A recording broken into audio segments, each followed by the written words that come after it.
Proverbe 3. Mon fils, n'oublie pas l'éducation que je t'ai donnée, et que ton cœur retienne mes préceptes, car ils rallongeront tes jours et ajouteront des années à la durée de ta vie, et t'assureront le bonheur. Que l'amour et la fidélité ne te fassent jamais défaut. Attache-les autour de ton cou, grave-les sur les tablettes de ton cœur, et tu obtiendras la faveur de Dieu et des hommes. Tu auras la réputation d'être un homme de bon sens. Mets ta confiance en l'Éternel de tout ton cœur, et ne te repose pas sur ta propre intelligence. Tiens compte de lui pour tout ce que tu entreprends, et il te conduira sur le droit chemin. Ne te prends pas pour un sage, crains l'Éternel et détourne-toi du mal. Ce sera une bonne médecine qui t'assurera la santé du corps et la vitalité de tout ton être. Honore l'Éternel en lui donnant une part de tes biens et en lui offrant les prémices de tous tes revenus.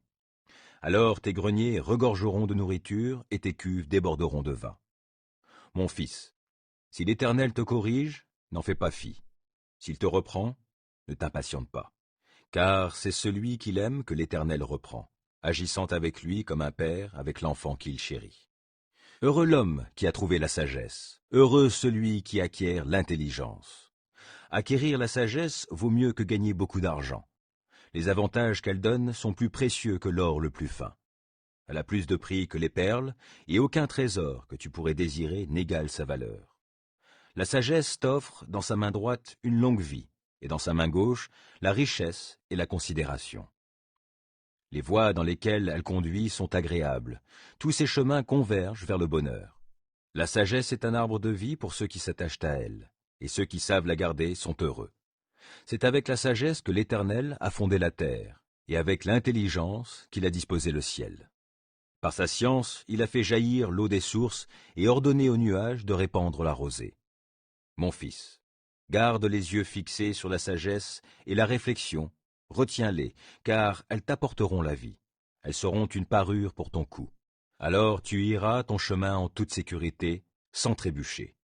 Quand tu te coucheras, tu n'éprouveras aucune crainte, et ton sommeil sera paisible. Tu n'auras pas à redouter un désastre imprévu, ni la ruine qui ne manquera pas de fondre sur les méchants. Car l'Éternel sera ton assurance, il gardera ton pied de tout piège. Si tu en as le moyen, ne refuse pas de faire du bien à celui qui est dans le besoin. Ne dis pas à ton prochain, « Va-t'en et reviens plus tard, demain je te donnerai », alors que tu peux le faire tout de suite. Ne manigance rien de mal contre ton prochain, alors qu'il vit sans défiance près de toi. Ne cherche pas querelle à quelqu'un sans raison, alors qu'il ne t'a fait aucun mal. N'envie pas les violents et n'adopte aucun de leurs procédés, car l'Éternel a en horreur les gens pervers. Mais il réserve son intimité aux hommes droits. La malédiction de l'Éternel pèse sur la maison du méchant, mais il bénit la demeure des justes. Il se moque des moqueurs, mais il accorde sa faveur aux humbles. L'honneur sera la part des sages, mais les insensés porteront la honte.